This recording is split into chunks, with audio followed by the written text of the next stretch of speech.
Sean bienvenidos otra vez a la clase de psicopatología. Hoy desarrollaremos la clase número 4 que se titula Historia de la Psiquiatría Universal. Comprenderán que realmente hacer un resumen para esta clase de todo lo que hay que saber sobre el desarrollo de la especialidad de psiquiatría es un reto bastante grande. Inclusive hay libros enteros acerca de la temática. Sin embargo, nos vamos a orientar bastante en la psiquiatría en el mundo occidental y cómo pues se ha desarrollado la especialidad de psiquiatría hasta nuestros días, pasando por algunos personajes que han sido relevantes para el desarrollo de la especialidad. Teniendo eso en cuenta, vamos a desarrollar esta clase en base a los siguientes contenidos: historia de la psiquiatría universal, que sería conocer los orígenes históricos de la psiquiatría, identificar los personajes relevantes a lo largo de la historia de la psiquiatría, conocer la evolución de las instituciones psiquiátricas e identificar los elementos más relevantes en la psiquiatría en la época actual. Otra vez les comento, probablemente los contenidos no vayan exactamente en ese orden, pero los vamos a cubrir todos, de eso estamos seguros. A manera de introducción, iniciaremos con un relato bíblico para poner como ejemplo que lo que es la enfermedad mental ha estado a lo largo de todas las culturas y está registrado en diferentes manuscritos. Si ustedes van al libro de Daniel, en el capítulo 4 y entre los versículos 1 al 36 está la historia de la locura de Nabucodonosor. Nabucodonosor era el rey del imperio babilonio y un día él sueña que un árbol grande y frondoso, que viene siendo el centro de un jardín donde a él se acobijan los animales, un día baja un ser del cielo y le dice que este árbol va a ser cortado, pero sin cortar sus raíces, y que va a estar destinado a vagar con el resto de las bestias de la tierra. Ella usa una frase: su corazón de hombre será convertido en corazón de bestia. Este sueño el rey Nabucodonosor lo comenta a sus sabios y a sus adivinos, y finalmente lo comenta con el profeta Daniel, donde en los versículos 24 y 25 dice esto de la siguiente manera: esta es la interpretación, oh rey, y la sentencia del Altísimo que ha venido sobre mí el Señor, que te echarán de entre los hombres, y con las bestias del campo será tu morada, y con la hierba del campo te apacentarán como a los bueyes, y con el rocío del cielo serás bañado. Y 7 tiempos pasarán sobre ti hasta que conozcas que el Altísimo tiene dominio en el reino de los hombres y que lo da a quien él quiere. Por la descripción de la historia, nosotros podríamos pensar que probablemente Nabucodonosor tuvo una psicosis orgánica o una demencia. Sin embargo, lo que no concuerda, ¿verdad?, con la historia natural de las enfermedades psiquiátricas es que después de 7 años Nabucodonosor es restaurado y aparentemente se cura de su enfermedad mental.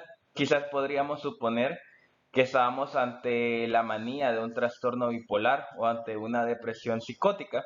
Sin embargo, la importancia de esta historia es ver cómo diferentes procesos de salud mental están registrados en diferentes culturas, dentro de ellas la misma cultura judía, que vamos a entender más adelante en la clase, que ha tenido mucho que ver con el desarrollo y el conocimiento y los saberes de la psiquiatría, sobre todo influyendo desde quienes han sido los referentes históricos de la especialidad.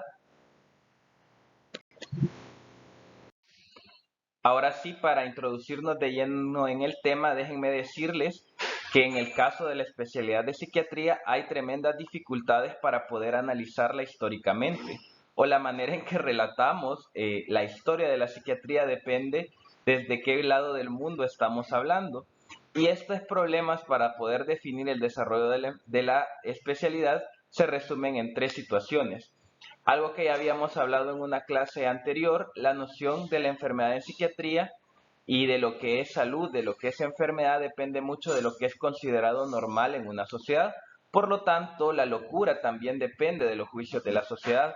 En épocas antiguas, quien determinaba lo que era normal y anormal en una sociedad no dependía necesariamente de los médicos, sino que inclusive tenía la intervención de algunas autoridades legales y eclesiásticas. En segundo lugar, no se ha podido unificar un solo paradigma que explique la enfermedad mental. Como lo van a ver a lo largo de todas estas asignaturas de la especialidad, No hay un solo modelo que explique cuál es el origen y el desarrollo de una enfermedad mental. Por el contrario, tenemos que tomar en cuenta todos los modelos interactuando al mismo tiempo, el modelo médico o biológico, lo social, lo ambiental, lo psicológico, lo psicodinámico o psicoanalítico para poder entender la enfermedad mental, por lo cual también la historia de la psiquiatría y los referentes de esta dependen mucho de entender la interacción de estos modelos y cómo ha ido surgiendo, como inclusive algunos referentes de esta especialidad no necesariamente son psiquiatras. Hay una frase de Foucault de 1965 que va a tener mucha relevancia en el tema que vamos a tratar a continuación, es que la locura es una forma de irracionalidad, dice él, y solo aparece visible en aquellos momentos en que la sociedad valora como elemento básico la racionalidad como criterio de salud. Esta observación, de hecho, es interesante porque el desarrollo de la especialidad arranca con un momento en el cual el mundo occidental o el mundo europeo estaba buscando la racionalidad en la toma de decisiones y en el análisis del mundo en todos los sentidos. Entonces, teniendo en cuenta lo que mencionábamos en la segunda dificultad, en la diapositiva anterior, y la primera sobre lo que es normal y anormal o la locura, lo determina el contexto social, debemos considerar que socialmente aquello que llamamos locura tiene que ver mucho con el término de lo extraño o lo que se sale de la norma. Entonces, algo bien curioso es el uso de las palabras en el desarrollo histórico de la especialidad, eso sí, en español. Vea, por ejemplo, la palabra loco es una palabra que proviene del árabe y los filólogos han tratado de analizar el uso de esta palabra en el idioma español y sin embargo han encontrado su contexto, puesto que en realidad es una palabra que hemos copiado de otro idioma. Así enteremos también que en la cultura árabe el desarrollo de la especialidad de psiquiatría ha llevado también otro tipo de historiografía, la cual no vamos a tomar en consideración porque pues la línea que vamos a seguir es la línea occidental. Pero otros idiomas sí tienen este contexto de entender que las palabras que se utilizan para referirse a la enfermedad mental tienen que ver con la extrañeza de la sociedad. Por ejemplo, en francés, la palabra que se empezó a usar para mencionarse la locura es la palabra aliéné, de donde en el español también traemos la palabra alienar. En el alemán la palabra es verrückt, que también tiene que ver con, filológicamente, con la palabra extraño. Entonces, desde la Edad Media, el uso coloquial de la palabra para referirse a la locura era enajenar. Incluso en los documentos legales como partidas de nacimiento o fueros de juzgo, o sea, lo que hoy llamaríamos como la liberación de la imputación penal, aparecía el término enajenar o enajenado para referirse a alguien que no poseía las capacidades mentales suficientes para poder ser juzgado en un juicio. Al mismo tiempo, desde la Edad Media, la variante culta del término enajenar fue la palabra alienar, como vemos un poco robada del francés, y de aquí nació lo que sería el término médico para las enfermedades mentales que se usaba en español desde la Edad Media, que es el término alienación. Entonces vamos a ver que en los primeros siglos de la cultura española, aunque los médicos desde su saber general trataban algunas enfermedades mentales, no hay un verdadero desarrollo como especialidad. Entonces, pero nos vamos a ir un poquito más atrás todavía para entender cómo se ha desarrollado la salud mental o la especialidad de psiquiatría. Y es que tenemos que tomar en cuenta los mitos de la antigua Grecia para entender lo que ha sido la psiquiatría en la cultura occidental. Mito, medicina o ambos. Tenemos que tomar en cuenta que la medicina griega antigua era una práctica bastante compleja, percibida como algo que estaba entre el mito y la realidad. El médico en realidad era una expresión de una práctica que combinaba magia, técnicas adivinatorias, hieráticas y empíricas, o sea, observacionales. Por lo tanto, la consecuencia de esto es que la medicina antigua eh, está estrechamente vinculada con la mitología antigua también, en este caso con la mitología griega. Esto causó que mucho de cómo se trataban las enfermedades mentales o cómo se entendía el enfermo mental estaba condicionado por aquellos conceptos bastante preestablecidos y arraigados que venían desde la cultura griega. Ahora, para ponernos en contexto de cómo funcionaba la salud para los griegos, en la fotografía vemos al dios griego Asclepio, que es el dios griego de la medicina. Este dios griego es hijo de Apolo y de hecho, algo curioso sobre su nacimiento en la mitología es que nació por una cesárea. La madre de este dios, que era Coronis, fue asesinada y la diosa Artemisa, que vendría siendo como su tía, hermana gemela de Apolo, practica una cesárea para poder sacarlo. Posteriormente, este dios griego también tiene hijos dentro del relato mitológico y tiene 3 hijas que son diosas que están relacionadas con la medicina. Estas hijas son Panacea, Higia y Manía, que en algunos relatos siempre de la mitología griega no es un solo personaje Manía, sino más bien son un conjunto de espíritus que atormentan a los hombres. Entonces, ¿cómo funcionan los procesos de salud y enfermedad para los griegos? Los griegos creen que estas 3 diosas intervienen en la salud de los hombres. ¿Cómo? De la siguiente manera. En la primera fotografía vemos a la diosa Higia, que es de donde viene la palabra higiene, y ella se refería a todos los procesos en los cuales el hombre a través de sus conductas podía enfermar. Por lo tanto, el ofender a la diosa Higia, que era la que estaba relacionada con los buenos hábitos en salud, era el equivalente a enfermedad como si fuese un castigo o de parte de ella por no seguir las recomendaciones de higiene. Luego tenemos a la diosa Panacea, que viene siendo como la diosa de la farmacología, puesto que esta diosa podía curar las enfermedades a través de una sustancia mágica que era la panacea que podía curar cualquier cosa. Y en tercer lugar tenemos a la diosa Manía o al conjunto de las manías que atormentaban el espíritu de los hombres y provocaban alteraciones de la conducta.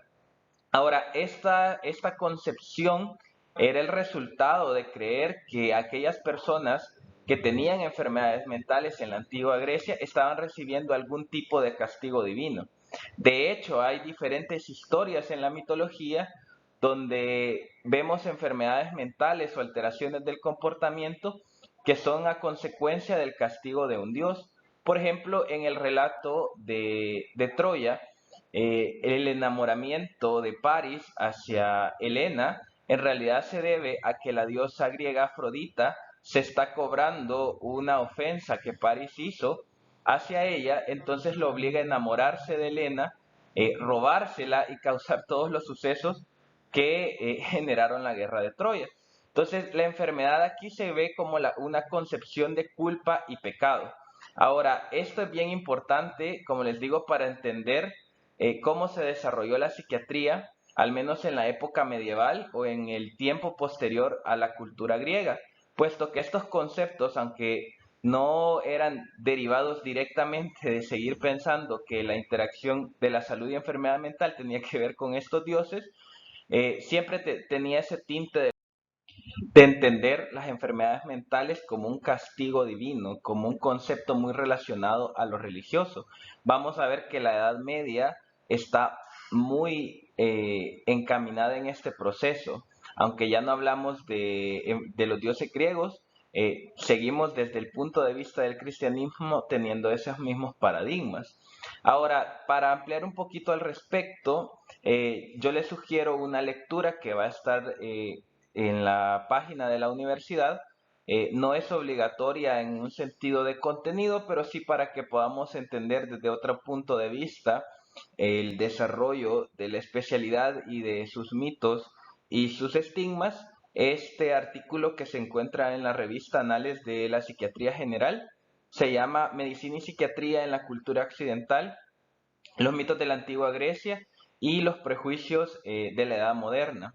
Entonces se los recomiendo, pero a manera de resumen, lo que me referiré de este artículo es que tenemos que entender que los orígenes de la cultura occidental están ampliamente relacionados con la cultura griega antigua y muchos aspectos actuales del comportamiento humano y la organización social siguen dependiendo de esas raíces. De hecho, se acordarán de las clases de sociales, como mucho de cómo se maneja la sociedad actual sigue siendo, teniendo su base en la cultura griega.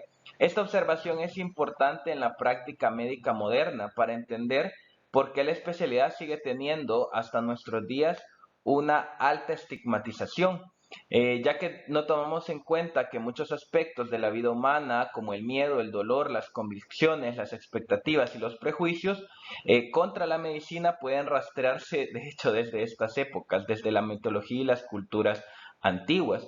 ¿Y a qué me refiero con esto? En primer lugar, hay un prejuicio de parte del paciente para poder recibir asistencia psiquiátrica que tiene que ver con su miedo, con sus convicciones. Nos topamos todos los días con pacientes que no quieren llegar a la consulta porque creen que la especialidad solo ve personas con enfermedades mentales graves y el hecho de dictaminar que alguien necesita una asistencia de la especialidad equivaldría a declararlo loco o enajenado. O sea, ya vamos otra vez con la parte del juicio social. Hay personas que también sus convicciones religiosas los limitan, creen que asistir con el psiquiatra o con el psicólogo sería el equivalente a no tener confianza en Dios o a no tener suficiente fe o haber pecado inclusive. Algunos pacientes también que creen que venir al psiquiatra, y de hecho sí lo es todavía, tiene cierto juicio para la sociedad, van a creer que ya no pueden trabajar, que ya no pueden tener como un argumento válido, inclusive pasa que cuando un paciente empieza a venir a controles en la especialidad, la gente ya no los permite ganar una discusión. A veces el argumento con el cual los aplacan es decirle, vos llevas controles con el psiquiatra, vos no sabes. Y muchas cosas se dan desde ese punto de vista con esta especialidad, inclusive para ustedes y a manera de comercial les digo, la práctica de la psiquiatría en la, digamos, en el hospital general o en la interacción con las otras especialidades muchas veces es difícil, puesto que el criterio del psiquiatra no siempre se toma en cuenta respecto a otras especialidades. Muchas veces cuando la especialidad dice, no, esto no es psiquiátrico, esto es neurológico, esto es medicina interna, hay cierto prejuicio también de parte de otros especialistas respecto a tomar en consideración el criterio de los psiquiatras. Y les digo esto porque yo sé que la mayoría de ustedes no van a seguir el camino de esta especialidad, pero sí recordarles que cuando ustedes sean cirujanos, sean internistas, tener en cuenta la parte de atención en salud mental de sus pacientes siempre va a ser importante, puesto que en los hospitales se dan tantas situaciones, inclusive de pacientes que sabotean sus tratamientos porque han decidido dejar de luchar. Entonces, en todo sentido, les digo de manera de comercial, no olviden que también la psiquiatría es otra especialidad médica que debe estar en cada proceso de salud y enfermedad, aun cuando no sea la consulta directa. Entonces, para ir rompiendo estigmas y rompiendo barreras, como les digo, les dejo esta lectura. Si les interesa, el artículo está muy bonito y pues va a estar ahí disponible en la plataforma. Vamos a avanzar bastante en el tiempo desde los griegos y vamos a caer en la Edad Media europea. En primer lugar, déjenme decirles que en este tiempo los hospitales, y no hablo solo los manicomios o los hospitales de salud mental, tenían tres características o se dedicaban a tres actividades principalmente. En primer lugar, al cuidado de los enfermos. En segundo lugar, a recoger a los menesterosos, o sea, hay más el concepto de un manicomio, y también a resguardar a los viajeros. O sea, en este contexto debemos recordar que los hospitales nacieron en los conventos y de hecho la palabra hospital viene de la orden hospitalaria de San Juan, que era la orden monástica, tanto de hombres como mujeres que se dedicaban al cuidado de los enfermos. la medicina también en el mundo occidental tiene un desarrollo bastante grande relacionado también a la Iglesia Católica.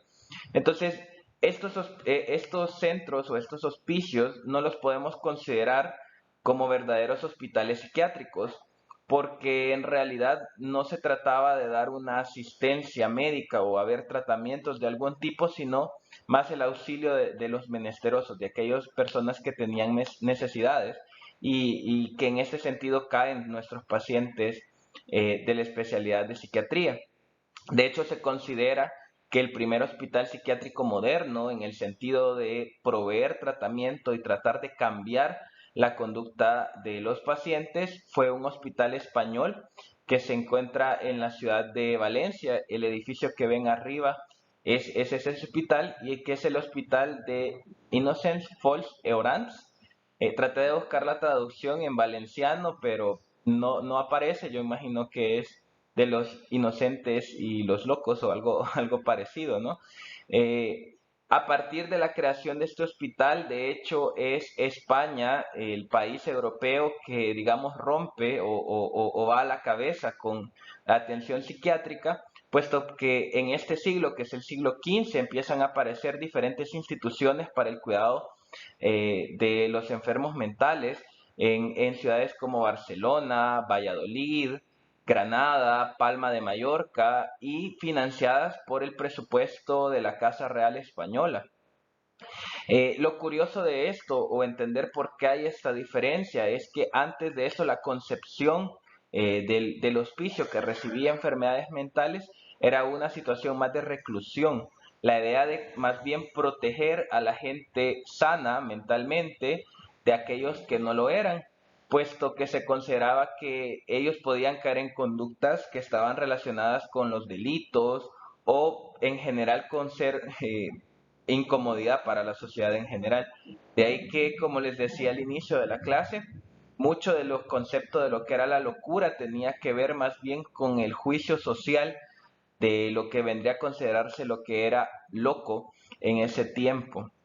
Ahora, respecto a esto de ser el primer hospital psiquiátrico en el mundo, los ingleses dicen que ellos tienen el primer hospital psiquiátrico, que es el Hospital de Bethlehem. Este hospital está en Londres. Ellos mencionan que desde el siglo XIV, del más o menos el año 1309, empezaron a recibir enfermos mentales en este hospital. Sin embargo, quienes tienen toda la documentación histórica sobre iniciar atenciones en salud mental son los españoles. Importante, puesto que si vemos, estamos hablando del siglo XV, el siglo previo a el descubrimiento de América. En el siglo siguiente, que es los años 1500, los reyes católicos también deciden a partir de 1525 empezar a crear hospitales psiquiátricos o manicomios en América.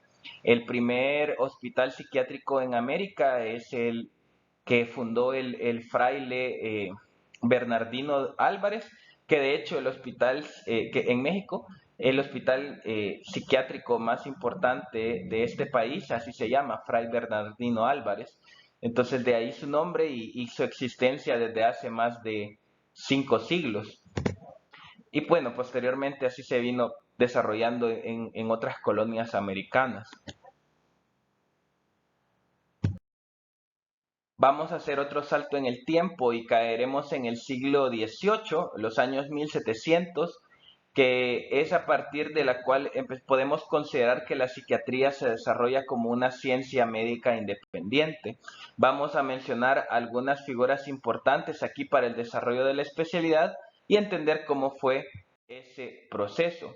Algo que debemos tomar en cuenta y el por qué la historia como tal empieza en este siglo es que para que nosotros declaremos la existencia de una especialidad médica, y esto sigue siendo algo vigente hasta nuestros días porque siguen creándose especialidades médicas, tiene que haber 3 requisitos indispensables. En primer lugar, la existencia de profesionales dedicados exclusivamente al cultivo de los conocimientos específicos de esta especialidad. En segundo lugar, la publicación de tratados específicos de la especialidad y la creación de cátedras y escuelas que enseñen la especialidad. Si nosotros nos podemos a pensar, La mayoría de especialidades médicas nace de esto, de la necesidad de generar conocimiento específico para ciertas enfermedades. Y es por esto que seguimos viendo hasta nuestros días que nacen nuevas especialidades médicas. Por ejemplo, el caso de la somnología, que es una especialidad médica relativamente reciente. También dentro de la misma psiquiatría, las subespecialidades o las altas especialidades nacen todavía recientemente. Por ejemplo, la medicina psicosomática, que antes se conocía como psiquiatría de enlace, empieza a ser normada nada más hace menos de 20 años en los Estados Unidos. Entonces, volviendo al siglo XVIII, es hasta este momento que nosotros podemos considerar que hay estos tres requisitos fundamentales para empezar a hablar de psiquiatría. Empiezan a haber médicos que desde su conocimiento de médico general se empiezan a dedicar al estudio de la psiquiatría, empiezan a publicar libros específicos acerca de la especialidad y también se inicia la enseñanza de la psiquiatría. Como menciona Heinroth en 1818, que es el siglo XIX, que ya empieza a desarrollarse este conocimiento, él dice, desde Hipócrates hasta Borges, la bilis era la única causa, la melancolía y la manía el único efecto, y la eliminación de la materia pecante el único remedio. Vimos brevemente la psiquiatría desde los griegos, pero los médicos de ese tiempo, como Hipócrates, tenían en cuenta esto, lo que les mencionaba, que la enfermedad mental era resultado del castigo de los dioses y del desequilibrio de la bilis. Hablaban de la bilis amarilla, de la bilis verde, de la bilis negra, y que esto era lo que causaba las enfermedades mentales. Entonces, ¿qué es lo que cambia en el siglo XVIII? Que estamos hablando de los años 1700. En este siglo se desarrolla la ilustración en Europa, un proceso que, eh, aunque generalmente lo entendemos desde lo político, ¿verdad? En realidad involucra el cambio del paradigma de pensamiento en muchas áreas, sobre todo Europa estaba cambiando a preguntarse realmente qué es la ciencia. Entonces todas las ciencias empiezan a tener cambios importantes y por supuesto la medicina. Pero para el caso de la psiquiatría, de donde recibimos más influencia para cambiar lo que se cree que es salud o enfermedad o podernos centrar en el estudio de la mente, de hecho son conceptos filosóficos. Son sobre todo filósofos alemanes como Kant y filósofos ingleses los que empiezan a influir en los psiquiatras tanto del siglo XVIII como del siglo XIX. Y es porque empiezan a relacionar lo empírico con lo racional y a entender la armonía preestablecida. Que en este caso vamos a entender lo empírico como lo observacional, que de aquí nace pues la ciencia. Ahora, otra vez se recuerdan que Foucault mencionaba que cuando la sociedad vuelve sus ojos hacia lo racional, es cuando empiezan a preguntarse qué es y qué no es la locura, pues esto es lo que sucedió durante la Ilustración. Entonces, ¿qué influencia tuvo la Ilustración en el desarrollo de la psiquiatría? Puntualmente vamos a mencionar algunos autores. Por ejemplo, Cooper, conde de Shaftesbury, un filósofo inglés, él llega a esta conclusión. El hombre tiene un sentido moral innato, por lo que únicamente debe dejar libre su intimidad y organizar la sociedad y la política de manera que pueda realizar su desarrollo personal. Entonces, aquí está hablando acerca de la moral y de lo racional y lo irracional y cómo el hombre tiene que buscar su propio desarrollo. Esto incluye también su desarrollo desde un punto de vista psicológico. Adam Smith en su obra La riqueza de las naciones, que es un texto que tiene que ver más con la economía, menciona que la libertad de los hombres debe ser sin la intervención del Estado. ¿Por qué estas dos citas son importantes para el desarrollo de la especialidad? Pues porque a partir de estos conceptos de la Ilustración, los médicos retoman el saber de la salud mental y empiezan a establecer esa ruptura de que ya no es la sociedad como tal, no son las instituciones legales o el poder político quien determina quién es sano o no mentalmente o quién está loco o no, sino que tiene que ser los médicos y a través de su saber científico los que determinen que es la salud y la enfermedad.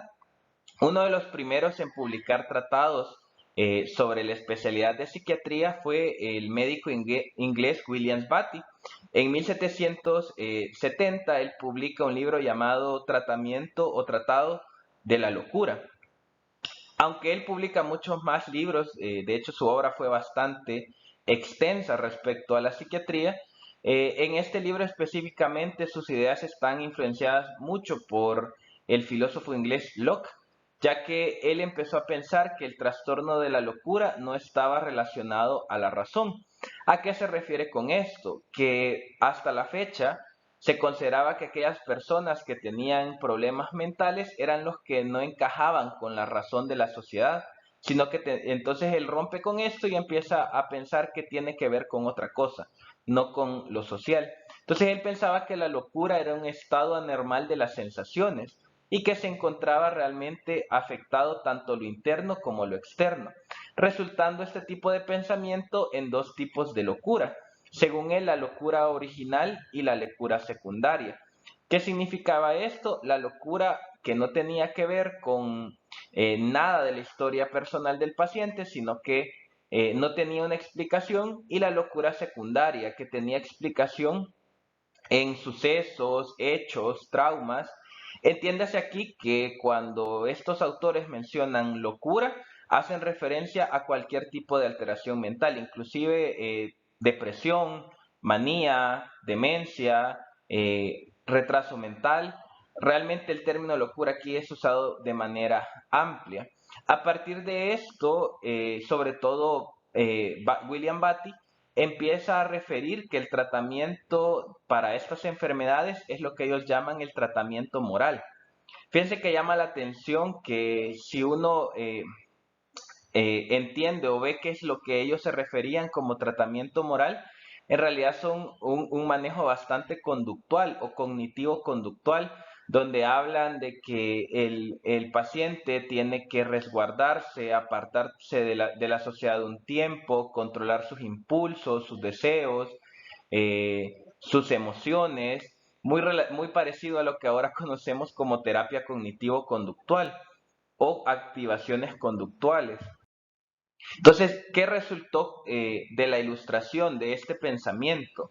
Cuatro conceptos básicos. Lo primero es que la locura no es un desarreglo primario de la razón, o sea, de la razón colectiva. Lo segundo es que hay que diferenciar que es estrictamente racional y que es estrictamente moral, o sea, normas y leyes de la sociedad. Lo tercero es que de esto se deriva que la locura también tiene un origen psicológico y que el tratamiento moral, lo que ellos llamaban, vendría siendo, pues, como les digo, algo muy parecido a una terapia cognitivo-conductual, era lo más eficaz para tratar esto que los tratamientos físicos. Entonces, quizás sea oportuno aquí también recordar que el espíritu de la Ilustración francesa se desarrolló en tres direcciones. ¿Y por qué es que estamos hablando de la Ilustración? En primer lugar, porque la Ilustración francesa buscaba un nuevo modelo para entender el mundo, y esto lo vemos en el naturalismo y la enciclopedia. Una nueva manera de comprender al hombre, y aquí hablamos del filósofo Condillac y de la ideología. Aquí entraríamos en por qué la psiquiatría despegó como especialidad después de la Ilustración, porque había que entender al hombre de otra manera, y lo que generalmente nos viene a la mente, que es que la Ilustración buscaba un modo distinto de interpretar la ideología política y social. Y esto pues vemos filósofos como Montesquieu, Voltaire, Rousseau. Ya hablando de la psiquiatría como especialidad, vamos a ver unos cuantos personajes importantes. En primer lugar, Philippe Pinel, que es el considerado como el fundador de la psiquiatría como especialidad. Él fue un médico francés que fue muy cercano a grandes personajes de la Ilustración. Como vemos, nació en el siglo XVIII, específicamente con un filósofo que era P.J. Cabanis, quien él creía, sin ser médico, que lo físico y lo psíquico se unían en un solo lugar, que era el cerebro. Bastante interesante para teniendo en cuenta que este filósofo no era médico. Entonces, Pinel escribe en el año 1804 su primera obra, que es el Tratado sobre la manía. y con esto es el primero en apostar en un paradigma médico para analizar la locura. Analizar la locura como un proceso de salud de enfermedad y buscarle una etiología. El resumen de la obra de Pinel se puede resumir en 5 rasgos. El primero es el empirismo, que esto se refiere a que ya la ciencia de la psiquiatría no iba a ser una suposición, sino que más bien iba a iniciar un proceso de observación para sacar conclusiones. No solo suponer las enfermedades mentales, sino buscar evidencias. Él desarrolló una teoría de la psicosis única en la cual creía que todas las enfermedades mentales en realidad eran una sola enfermedad llamada psicosis. Lo que cambiaban eran los síntomas. Por supuesto, este es un concepto que está bastante errado, pero por ahí empezamos. También habló del dualismo etiopatogénico, que esto es ya empezar a hablar modelos o paradigmas de entender el proceso de salud y enfermedad en psiquiatría, puesto que él mencionaba que no solo la parte médica, sino también la parte psicológica desencadenaba las enfermedades mentales. También inicia la terapéutica en psiquiatría y él era firme creyente que la institución era un instrumento de curación, o sea, el hospital psiquiátrico como tal y el confinamiento o el ingreso eran parte de los instrumentos de curación de los pacientes. Uno de sus discípulos, también médico francés, Jean-Étienne Dominique Esquirol, él es el que es considerado el verdadero fundador de la escuela psiquiátrica francesa. Él es el primero en hacer una especie de programa de capacitación para otros médicos en aquellas ciencias de la mente que habían desarrollado su mentor, que era Pinel, y él mismo como investigador o como generador de conocimiento. La obra de Esquirol profundiza bastante en el estudio de las pasiones, por lo que se convierte en un experto en describir síntomas, siempre bajo la concepción de que la enfermedad mental era una psicosis única.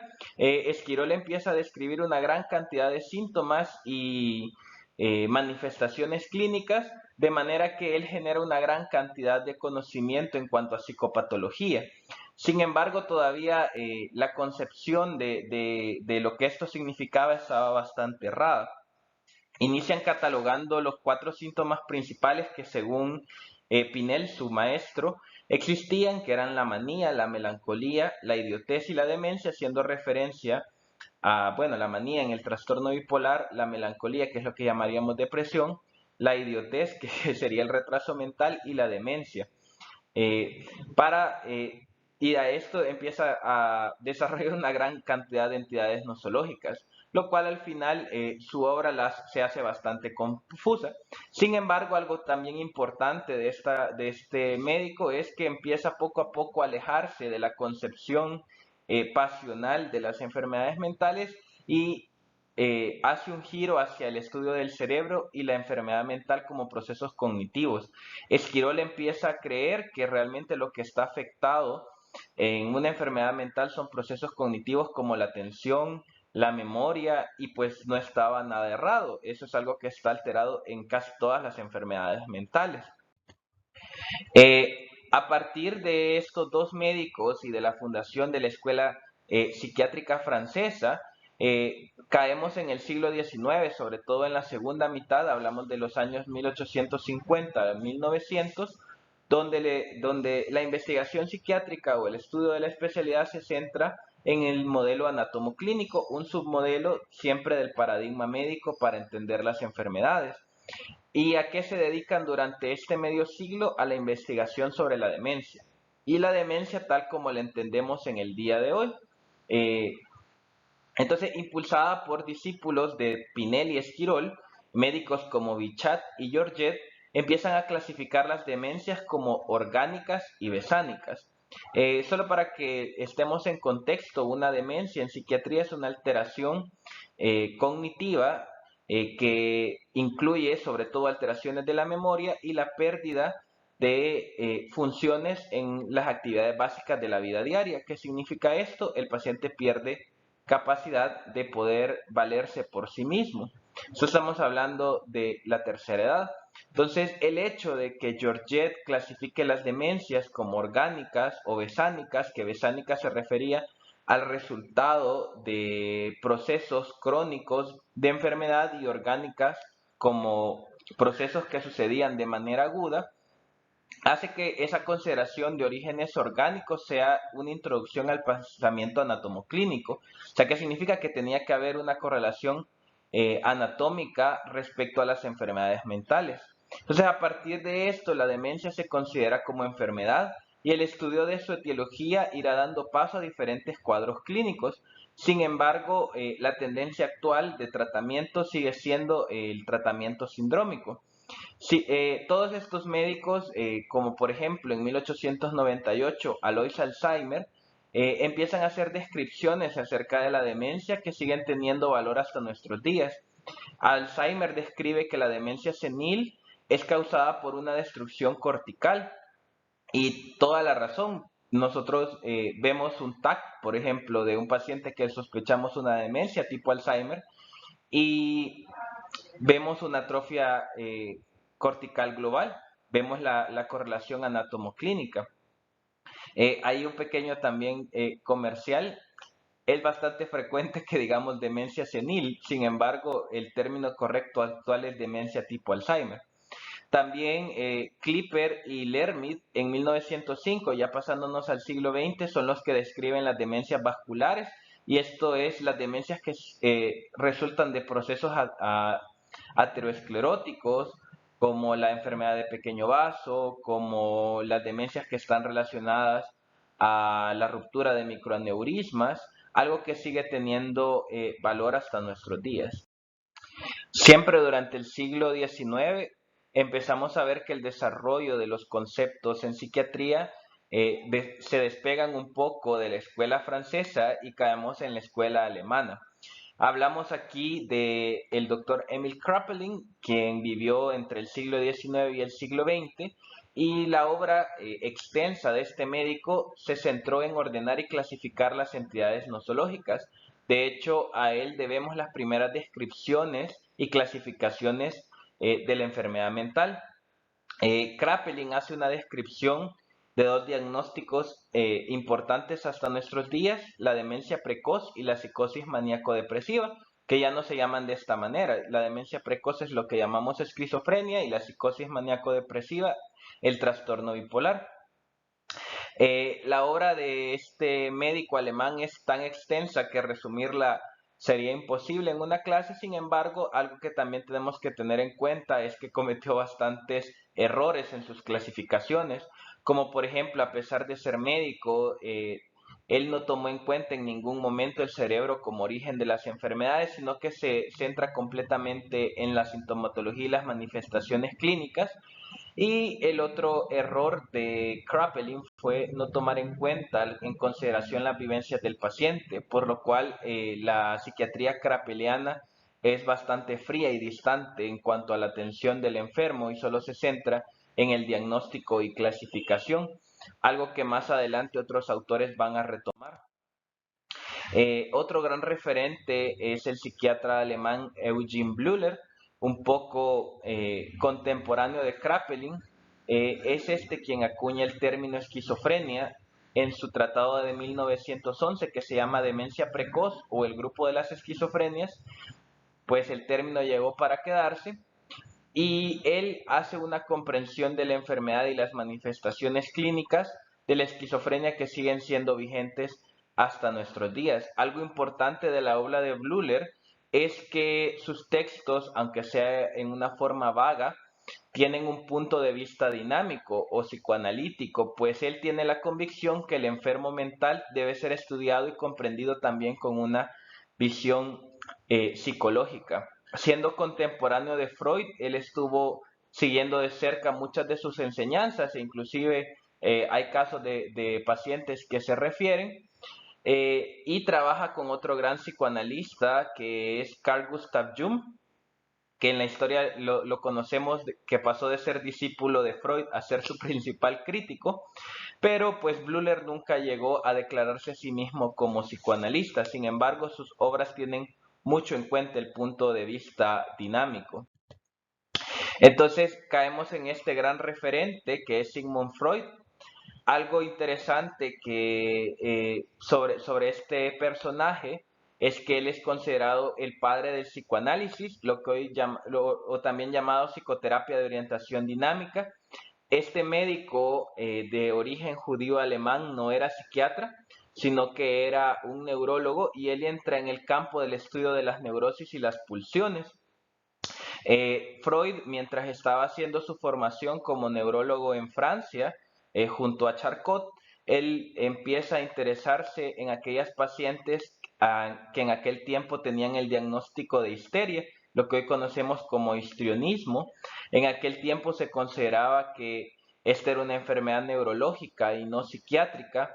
A través de esto él empieza diferentes investigaciones desde diferentes puntos de vista. Inclusive en ese tiempo el tratamiento de la histeria era la hipnosis, y pues cuando se da cuenta que la sugestión hipnótica no es una opción de tratamiento, empieza a desarrollar el punto de vista dinámico, clasificando los problemas en salud mental en tres grandes grupos: los neuróticos, los psicóticos y las perversiones. Freud es específicamente recordado por la teoría del desarrollo psicosexual, la cual tuvo tanto adeptos como muchos críticos. Hasta hoy en día se cree que el por qué esta teoría desde que inició ha sido y es bastante criticada es por el mismo hecho del estigma contra los judíos que ya se vivía en la Europa previo a la Segunda Guerra Mundial. Ahora, el por qué yo les mencionaba en algún momento que la cultura judía tuvo un gran rol también en el desarrollo de la psiquiatría, es porque la mayoría de psicoanalistas originales, contemporáneos a Freud, discípulos de él, o con sus propias teorías psicoanalíticas, la mayoría compartían esta característica de ser judíos alemanes y de haber combinado muchos conceptos de salud y enfermedad de la cultura judía a la cultura occidental, haciendo la aclaración que psicoanálisis no es lo mismo que psiquiatría, pero es parte del arsenal psicoterapéutico, la terapia de orientación dinámica. Entonces, algunos hitos de la historia de la psiquiatría, en breve. Pues sepan ustedes que solo 3 psiquiatras han ganado un premio Nobel en fisiología o medicina. El primero de ellos fue el psiquiatra alemán Julius Wagner von Jurek, quien él tuvo un premio Nobel de medicina en el año 1927 por la inoculación de malaria para el tratamiento de la neurosífilis. En la foto de arriba se ve registrado uno de esos tratamientos, y es que Wagner se da cuenta de que las fiebres de alta temperatura logran controlar la infección por neurosífilis y a través de esto mejorar las manifestaciones neuropsiquiátricas de la enfermedad. Por supuesto, algo que no se hace en nuestros días. Los segundos personajes que en ganar un Nobel en psiquiatría, vamos al año 1949, el psiquiatra portugués Antonio Caetano Egas Moniz, quien es el padre de la psicocirugía. Él describe un método de lobotomía llamado también leucotomía para el tratamiento de la psicosis, un abordaje nasal para operar el lóbulo frontal, que es el inicio de la psicocirugía, algo que todavía seguimos usando hasta nuestros días, no la leucotomía, sino me refiero los procedimientos en el área de psiquiatría. Hoy tienen mucho desarrollo en TOC, en trastorno de estrés post-trauma y en otro tipo de enfermedades. El último premio Nobel de Fisiología y Medicina relacionado a la psiquiatría es del psiquiatra norteamericano Eric Kandel.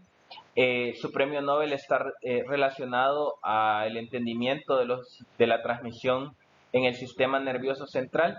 Específicamente, él trabajó con procesos sobre la fijación de la memoria, y pues estas investigaciones también han dado mucho peso a la terapia cognitivo-conductual hasta nuestros días. También aquí cabe mencionar que Hay 3 psicólogos que también tienen premios Nobel de Medicina y esto ha sido mucho más reciente, en el año 2006 y 2014, que también por psicoterapias, no son psiquiatras, pero también vale la pena mencionar que es el campo de la salud mental. El tratamiento en psiquiatría también ha tenido ciertos hitos, momentos y evoluciones. Eh, para el caso, pues, allá por el año 1921, cuando iniciaba la terapéutica psiquiátrica, Classi propuso la cura de sueño, que este era un tratamiento en el cual hacían que el paciente durmiera durante periodos bastante largos con el objetivo de hacer un fin o un refresh de sus síntomas mentales, algo tampoco que no se hace en nuestros días. En los comas insulínicos, aquí empezamos a acercarnos a los tratamientos biológicos. Sackel, que fue el médico que impulsó esto en la década de los 30, hacían artificialmente que el paciente llegara a una hipoglicemia que provocaba incluso convulsiones y luego revertían este proceso para el tratamiento de la depresión. Luego caemos en la compulsionoterapia con von Meduna en el año 1934. Le inyectaban a los pacientes cardiazol para provocar convulsiones. Y es que desde ese momento los psiquiatras entienden que hay un antagonismo entre psicosis y epilepsia, que las epilepsias pueden de alguna manera detener síntomas psicóticos, y esta es la base del tratamiento. Y tenemos también la terapia electroconvulsiva, que es de 1938, la desarrollan unos médicos italianos, Cerletti y Vine, un tratamiento que sigue vigente hasta nuestros días y que tiene mucha eficacia, que tiene también mucho estigma, puesto que también hay periodos oscuros de la psiquiatría, y pues me imagino que más adelante vamos a hablar un poco más de esto, que yo recuerde es en la psiquiatría 2. La leucotomía de Egas Moniz, que ya la habíamos mencionado, ganó un Nobel de medicina por esto. Y en el año 1952 aparece la clorpromacina, que es el primer antipsicótico, por 2 psiquiatras franceses, Delay y Deniker, que esto hace un antes y un después en los tratamientos psiquiátricos y que también genera ciertas reformas en cuanto a la atención de pacientes que son importantes de mencionar. Y relacionado a esto, justamente, nos referimos a la reforma italiana en psiquiatría, un proceso que vale la pena mencionar en la historia de la psiquiatría, de cómo pasamos del manicomio a servicios territoriales de salud mental, o sea, servicios de primer nivel de atención. ¿A qué se refiere la reforma italiana en psiquiatría? Entre los años 1950 y 1970, los años inmediatos a la Segunda Guerra Mundial, Italia vive una revolución industrial que le llamaron un milagro económico, puesto que Italia fue uno de los países aliados a la Alemania nazi. La recuperación económica posterior a la Segunda Guerra Mundial fue evidentemente mejor comparado con Alemania.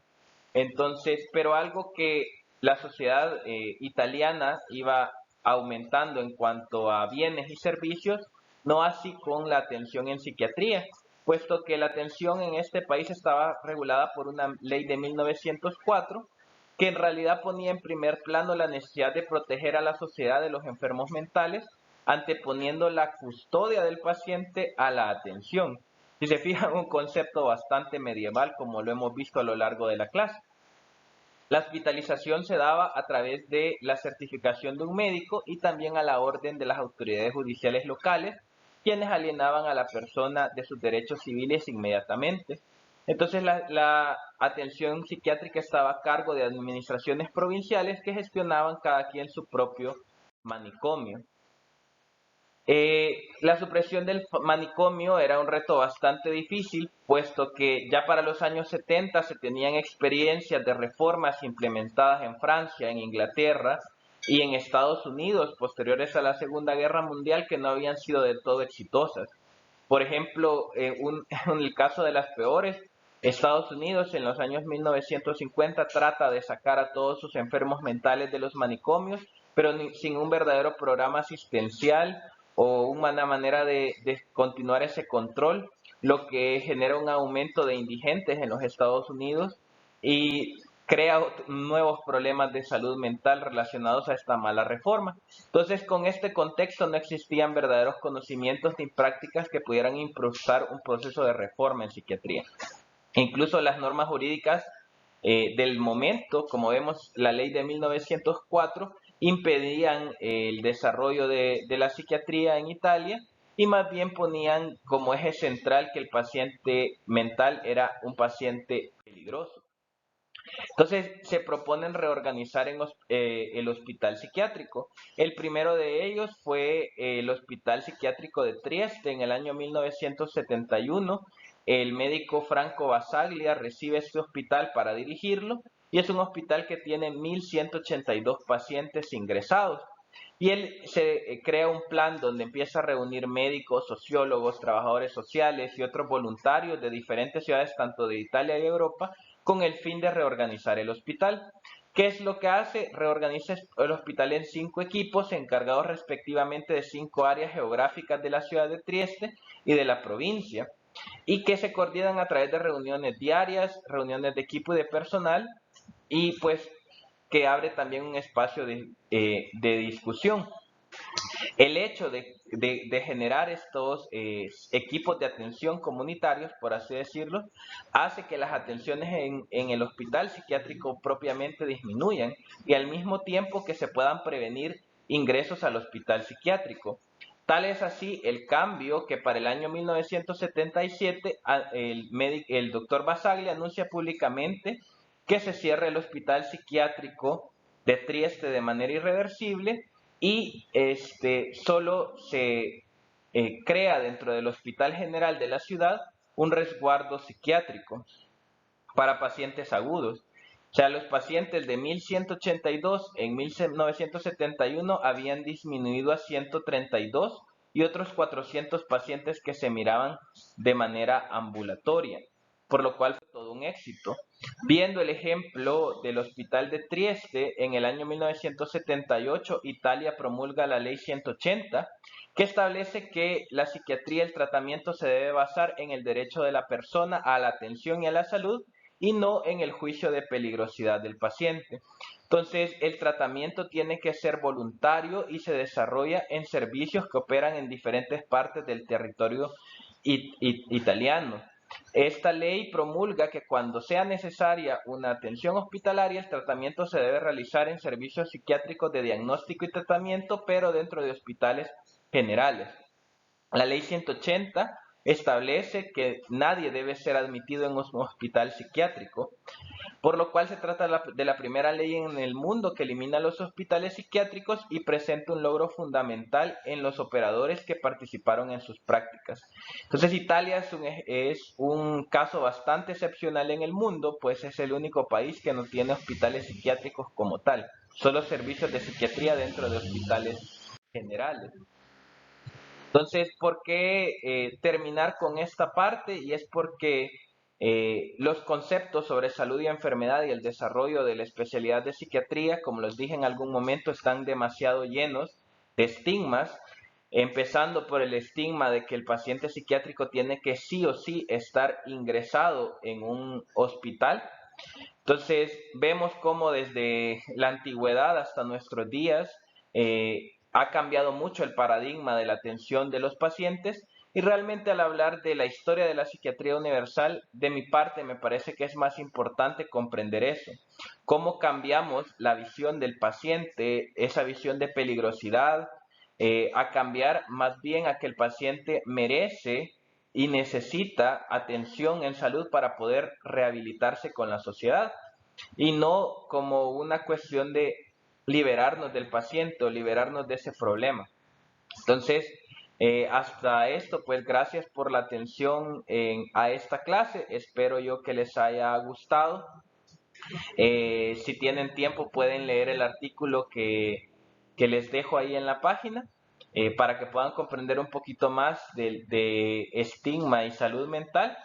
Y pues espero que la clase les haya gustado y los espero en la clase número 5, que es Historia de la Psiquiatría en El Salvador. Pasen una feliz semana y un feliz día y pues nos vemos pronto.